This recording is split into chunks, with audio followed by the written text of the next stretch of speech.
Docteur François Thibault, merci beaucoup d'être avec nous aujourd'hui. De praticien, donc dentiste en cabinet à solopreneur. Qu'est-ce qui a motivé la transition? Voilà, ça démarre très fort. Directement dans le vif du sujet. Bonjour Hicham, bon, ravi de participer à cette discussion parce que ça va être une discussion et puis si tu me donnes la possibilité on va se tutoyer, ça va être plus simple. Euh, Oui, tout à fait. On se connaît Si depuis un petit tu, moment, on peut. si tu me donnes la On va pas le possibilité, cacher, on va pas faire comme si. Non, non. on se connaît. Si tu me donnes effectivement la possibilité de m'exprimer sur le sujet de la transition, le sujet de comment Oui, et surtout pourquoi rebondir, pourquoi quitter une situation que d'aucuns qualifieraient de sécuritaire, confortable, installée. Ouais, donc la question est très très vaste. J'ai effectivement, après 30 ans de pratique en omnipratique de cabinet dentaire libéral, alors omnipratique, je faisais un petit peu de tout, sauf de la pose d'implants, mais je faisais tout le reste. Pourquoi après 30 ans, j'ai fermé, je n'ai pas vendu, j'ai fermé définitivement mon cabinet pour passer à autre chose. Hein, ça va être effectivement ce dont on va discuter aujourd'hui. oui, tout à fait. C'est ça qui m'intéresse. Enfin, ce qui m'intéresse, effectivement, deux choses. D'abord, effectivement, comment on en arrive là, c'est-à-dire comment on arrive, le cheminement qui a fait qu'à un moment donné, tu t'es dit, OK, il faut vraiment que je passe à autre chose. Ça, c'est la première. Et la deuxième, c'est quelle autre chose est-ce que tu as fait, toi, pour rebondir, puisqu'aujourd'hui, en fait, ça marche très bien. Donc, sur d'autres, enfin, tu es toujours sur la thématique, mais de manière différente. Et c'est ça qui est intéressant. Ouais, j'ai vraiment beaucoup aimé mon métier parce que c'était un métier manuel et j'ai toujours aimé me servir de mes mains. C'était un métier aussi de contact intime avec les personnes. On est en direct, hein, on soigne pas avec une ordonnance. On est dans une situation où les gens ont peur d'avoir mal ou ont Ça, c'est mal vrai. directement. Il faut rassurer, il faut expliquer, il faut mettre en confiance. C'était une partie de mon métier que j'aimais beaucoup. Ce rapport direct, franc, cette notion d'écoute, de partage d'expérience, de discussion, tout ça m'animait très fort. Il y a eu de Alors, qu'est-ce qui t'a poussé à arrêter alors? Il y a eu de l'usure. De D'accord. l'usure, 30 ans à tourner autour du fauteuil, moi qui ai rapidement des fourmis dans les jambes. J'ai pas encore de varices, mais ça me serait sans doute arrivé si j'étais resté comme ça. Une usure à faire tout le temps la même chose, même si c'était avec des patients très différents les uns des autres.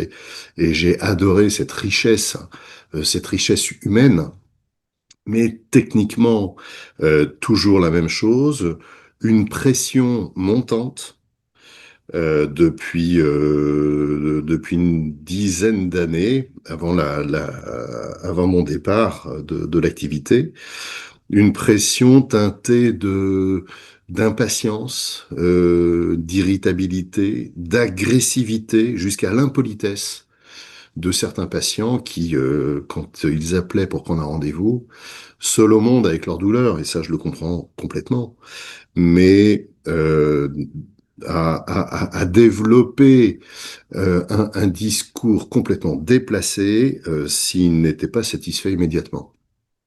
Quand ils n'avaient pas Oui, un rendez-vous au bout d'un mois, alors que maintenant les rendez-vous chez le dentiste, c'est 3, 4, 6 mois, 10 mois dans certaines régions, plus personne ne dit rien, il n'y a plus le choix. Donc le rapport à la douleur, j'avais de plus en plus de mal à gérer. Le rapport à cette impatience et cette irritabilité, en plus d'une activité où je voyais entre 25 à 30 patients par jour, ce qui est, Ah oui, énorme. ce qui était une folie. Mais une Mm. folie, mais si je fermais la porte et que j'éteignais les lumières, les gens rentraient par la fenêtre. J'exagère à peine. C'était dingue. J'ai fait 3 petits burn-out où je vais dire, heureusement, j'ai pas été jusqu'au burn parce que je n'en ai plus de séquelles, mais j'ai été 3 fois au bord de l'épuisement, un petit peu comme dans Boucle d'Or. Un petit épuisement, et puis un moyen épuisement, et puis un épuisement énorme quelques années plus tard, parce que j'avais rien entendu des leçons que j'avais à entendre. Je ne me respectais pas, je ne savais pas dire non. Euh, je, ça ne pouvait plus fonctionner. Et puis, au bout de tout ça, à réparer, à reconstruire des dents ou des problèmes parodontaux, donc des problèmes de gencives, à reconstruire sans cesse suite à des problèmes un petit peu toujours les mêmes et suite aussi au fait que les dents étaient toujours détruites par des comportements inadaptés et répétitifs, ça ne rentrait plus dans mon cerveau. J'avais l'impression de remplir des tonneaux percés. Euh, alors j'avais beau donner des conseils, des préconisations personnalisées, etc. Le patient, quand il est sur le fauteuil, tous les sphincters sont fermés, dont l'écoute. Hein, même s'il opine du chef, quand on lui demande s'il a compris, en fait, peut-être, mais en tous les cas, on est quasiment sûr qu'il a rien entendu, parce que c'est pas le bon endroit pour lui donner des conseils. Donc, tout ça ne rentrait plus dans mon cerveau et j'étais en perte complète de sens. Et le sens, pour moi, ça a été, à un moment donné, de me dire, mais en fait, c'est pas à la reconstruction. Je dois pas être garagiste. Je dois être informateur. Je dois être préventeur. Hein, j'aime bien ce mot-là. Je sais pas Mhm. s'il est dans le dictionnaire, mais C'est là qu'on recherche. entre la prévention et l'invention et l'information, voilà, je suis aujourd'hui préventeur euh, parce que j'explique. Quand on me demande ce que je fais aujourd'hui, je dis bah, que je suis dentiste et aujourd'hui, je développe toute mon énergie avec passion et avec grand bonheur à expliquer comment ne pas aller chez le dentiste. J'exagère un D'accord. petit peu, mais en tous les cas, du moins de ne pas... comment faire pour réduire le risque de rencontrer des problèmes qui peuvent conduire à aller chez le dentiste et subir des traitements qui sont pas forcément très agréables. Et du coup, est-ce qu'il y a un événement particulier qui a fait que les choses allant, les choses petit à petit, donc la fatigue, donc les difficultés croissantes avec les patients qu'on retrouve d'ailleurs dans les autres circuits, hein, ça je peux te confirmer, ont fait qu'à un moment donné, tu t'es dit, OK, c'est bon, là, c'est le truc en trop et il faut vraiment que je fasse autre chose. Tous les soirs, je rentrais à 4 pattes, épuisé. Mon cabinet était à vendre. J'ai eu des collaborateurs, mais fausse idée en fait, parce que les collaborateurs aujourd'hui, pour beaucoup d'entre eux, papillonnent. Et puis, presque d'un jour sur l'autre, viennent dire tiens, mais la semaine prochaine, j'arrête. Hein, je pars en week-end à Barcelone, et puis avec ma copine, on va s'installer, je sais pas où, donc j'arrête. Et puis son planning de rendez-vous est plein, et le titulaire du cabinet, il fait quoi? Hmm. Mon cabinet a donc été à vendre pendant un certain nombre d'années, et je cherchais un collaborateur en vue association. Mais les jeunes d'aujourd'hui ne veulent plus se fixer. Eux aussi sont en recherche de sens, ce qui est très bien. Mais pour beaucoup d'entre eux aujourd'hui, ils ont des postes salariés ou des postes de collaborateurs dans des cabinets existants. Le problème, ça va être dans 10, 15 ans, quand il n'y aura plus de titulaires. Hein, la moyenne d'âge de la profession est de 50 ans. Donc dans Mhm. 15 ans, de cette génération-là, il n'y a plus personne. Il n'y aura plus que des collaborateurs qui seront face à des portes de cabinet dentaire qui n'existeront plus. Donc je vois pas trop comment on va faire. Bon.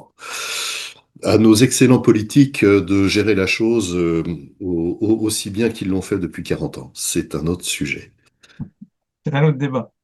C'est un autre débat. Bon, J'y viens, du coup, mon est-ce qu'il y a eu cabinet. un truc qui a, est-ce qu'il y a eu un déclic, quelque chose qui a Alors, fait que, à un j'y moment viens, donné, tu t'es dit, OK, c'est bon, là, ça y est, je change, il faut vraiment que j'y aille.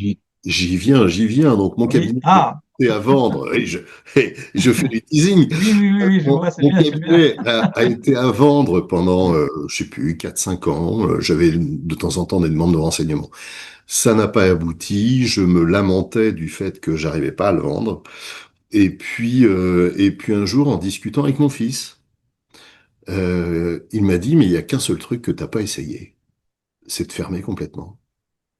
J'avais à cœur de transmettre ma clientèle, de faire en sorte que ce que j'avais monté depuis 30 ans retombe pas comme un soufflet.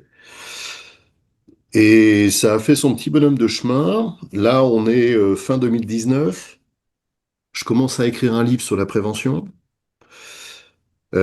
Mars 2020, confinement, vacances obligatoires. Et je me suis rendu compte que donc plus d'activité au niveau du cabinet, avant qu'on soit autorisé à reprendre dans des conditions un peu rocambolesques. C'est encore un autre sujet. Euh, Confinement, et là, je me rends compte que finalement, j'arrête mon cabinet, forcé, et la Terre, elle continue de tourner. Alors, je pensais vraiment l'inverse, quoi. Toute ma vie reposait sur le cabinet.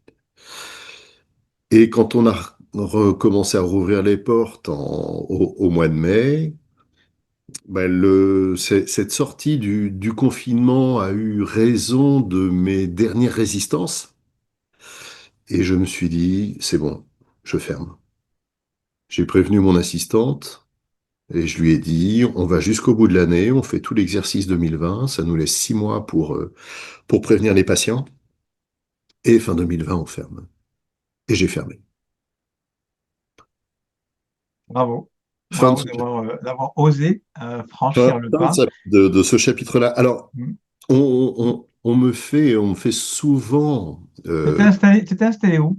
J'étais à Saint-Nazaire, dans Saint-Nazaire, OK. le de la France, ville où je suis né. Euh, on me faisait souvent deux remarques. On me disait, c'est courageux. Non, même trois remarques. C'est courageux. T'es un grand malade parce que t'avais un boulot sécurisé, t'avais un cabinet qui marchait bien, t'étais connu, le bouche à oreille fonctionnait bien, j'avais une super patientèle, très fidèle, très sympa. Et on me disait, oui, tu as osé. Et en fait, je répondais toujours, mais c'est beaucoup plus fort que ça. Mhm. Ok, j'ai osé. Ok, d'aucuns trouveront que c'est effectivement courageux. En fait, je me suis donné l'autorisation. C'est surtout ça le truc. Je me suis autorisé à oser. Je me suis autorisé à passer outre tout le conditionnement social, sociétal, familial, dans lequel je m'étais complètement enfermé. Je m'étais enfermé dans une sorte de conformité, et j'en avais un bénéfice certain, hein. Mais la conformité du bon fils qui réussit ses études, du bon mari, du bon père, du bon copain, du bon professionnel, je voulais être irréprochable partout, jusqu'à l'épuisement. Et il a fallu un peu de travail sur moi-même. J'ai fait 2 psychothérapies avec 2 personnes successives qui m'ont fait réfléchir de façon différente et je les en remercie encore aujourd'hui. Et je suis toujours en contact avec elles pour justement comprendre toutes les stratégies que j'avais mises en place, euh, comprendre pourquoi je ne savais pas dire non, pourquoi je m'étais installé dans une conformité, voilà, une fidélité culturelle, et que finalement j'étais pas du tout, du tout, du tout à ma place. tout ce qui m'a servi en réflexion au niveau professionnel m'a aussi servi au niveau personnel, bien évidemment. D'accord. Donc, tu dis que tu te sentais, enfin, que tu as réfléchi sur où était ta place. Alors, moi, la question que j'ai envie de te poser, c'est aujourd'hui, est-ce que tu es à ta place? Alors, j'ai longuement réfléchi. J'ai donc fermé fin 2020. J'avais fin 2021, je termine l'écriture d'un livre qui était une espèce de bible sur tout ce que je pensais de la dentisterie, sur la prévention, sur le fonctionnement d'un cabinet dentaire. Livre qui est encore dans les tiroirs de chez Albin Michel, hein, qui avait quand même intéressé cette grande maison d'édition, euh, et qui n'est pas sorti parce que on dit souvent qu'un premier livre est comme un testament, on dit tout et on en dit trop. Et je voulais tout mettre. Et c'était un pavé et la réécriture ne s'est pas organisée comme il fallait. Donc, ce projet-là tombe un petit peu à l'eau. Le manuscrit existe toujours. Il va servir prochainement d'une autre façon. J'en parle pas plus, mais il va sortir. Euh, D'accord. euh, donc, ce projet tombe à l'eau. Je me dis, bon, qu'est-ce que je fais maintenant? Je réfléchis, puis petit à petit, je reste sur le sujet de la prévention. Il faut que je trouve le moyen d'informer à tout prix le grand public. Et j'ai passé énormément de temps à créer un site internet qui s'appelle Preventissimo, dans lequel il y a plein d'infos. Je ne parle absolument pas de soins, je ne parle que de prévention. Et j'ai passé des heures et des heures et des heures et des heures sur LinkedIn à expliquer ce que je faisais, à commencer à donner des conseils, des astuces, à, à m'attacher à certaines personnes, hein, dont tu fais partie. Euh, et puis, chemin faisant, j'ai été contacté par des associations, par des mutuelles, par des entreprises, par des regroupements, par des individuels, et ça a démarré comme ça. Je pensais au départ ne m'adresser qu'au grand public. Aujourd'hui, je pense que le grand public n'est pas encore tout à fait prêt à entendre la prévention telle que moi je l'envisage, parce qu'en France, tout le système de soins est biaisé, tout simplement par le fait qu'il est gratuit. Mhm. Donc, j'ai accès aux soins et c'est gratuit. Voilà. Donc, me préoccuper de ma santé, me responsabiliser sur ma santé, ça va me coûter de l'argent et je suis pas d'accord. Hein, donc en France, la santé, on a droit aux soins, on a un accès aux soins, mais on n'a pas un système de santé, on a un système de maladie. Mhm. Donc Mhm. c'est un petit peu biaisé.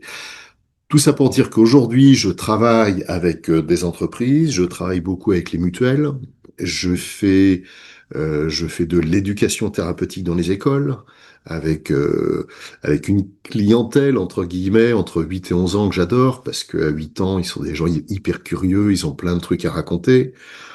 Et puis avant 11 ans, parce qu'à 12 ans, ils sont contre tout. Donc je m'amuse beaucoup avec eux. Je fais des conférences, je fais des webinaires à la demande de mutuelles sur des sujets variés comme les enfants, les seniors, les influences hormonales et les conséquences dentaires chez la femme, à quoi faire attention à partir de 60 ans, les dents et le sport, les dents et la vie professionnelle. Voilà, il y a tout un tas de sujets transversaux qui sont passionnants. Je fais de la formation pour les aides-soignants, pour les infirmiers, pour les ergothérapeutes. Je donne des cours aussi dans un centre de formation pour les futurs assistants dentaires. Je suis encore et toujours sur les réseaux sociaux. Euh, Je confirme. et surtout, surtout, à faire tout ça, à écrire, à raconter des histoires, à parler. Je m'amuse.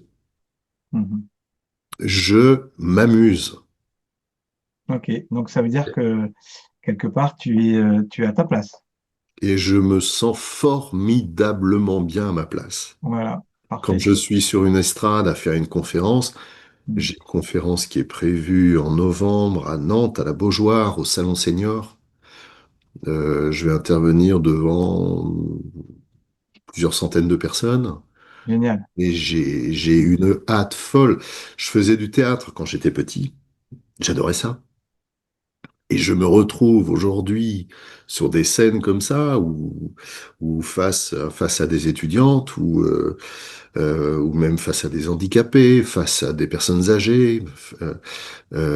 Et je maîtrise le fond de mon propos.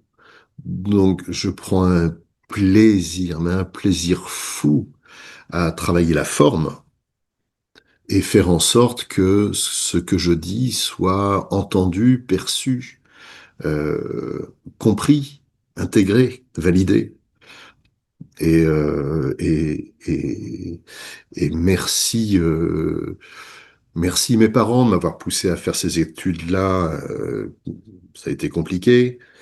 Le métier, bah, ça a été compliqué pour les raisons précitées. Mais j'ai aujourd'hui, grâce à ça, même si j'en ai bavé, une expertise qui pour la fin de mon activité professionnelle, voilà, j'ai un certain âge, je suis pas tout à fait d'accord avec mon passeport, euh, mais dans quelques années, je pourrais éventuellement prendre ma retraite, mais je n'y pense même pas. Je n'y pense même pas. Et du, Tant que j'ai des choses à dire, tant que j'ai des choses à raconter, tant que j'ai l'énergie, la santé pour le faire, mais j'y vais. Et j'ai plein de projets encore. à mon avis, c'est pas de mal à veille, comme dirait l'autre. Et Non. du coup, tu as parlé de ton site que tu avais monté un petit peu avec difficulté, Preventissimo. Qu'est-ce qu'on y trouve sur ce site? Alors, on trouve deux propositions. Une proposition pour les entreprises, en fonction de leurs besoins. Hein, je peux intervenir dans l'entreprise, je peux faire des conférences, je peux faire des webinaires. Pour les structures médicalisées, je peux faire de la formation. Hein, alors je suis en train de monter un organisme de formation qui sera Calliope, je pense, qui n'existe pas encore. Sur ce site, on trouve un blog avec plein d'articles que j'ai écrits, qui reprennent beaucoup d'articles que j'ai pu diffuser déjà sur les réseaux. Une proposition pour le particulier qui est soucieux de sa santé. Il y a quand même un certain pourcentage de la population qui est prêt à se responsabiliser et à comprendre ce qui lui arrive, ou alors qui va bien et qui veut faire en sorte que ça dure, Hmm. ou qui à un moment donné a été mal et n'a plus du tout envie de subir ça.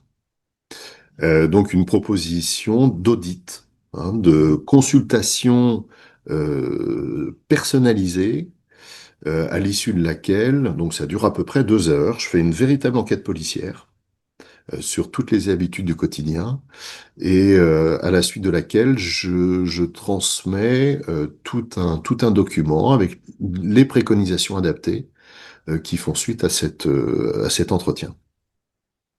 Il Super. y a aussi une rubrique avec tous les sites utiles dans le domaine du dentaire, les associations, les sites nationaux de la sécurité sociale, du Conseil de l'ordre, un petit onglet que j'aime bien sur le coin lecture, hein, où je partage dedans des livres que j'ai bien aimés sur le sujet bucco-dentaire, évidemment, et qui peuvent intéresser le grand public.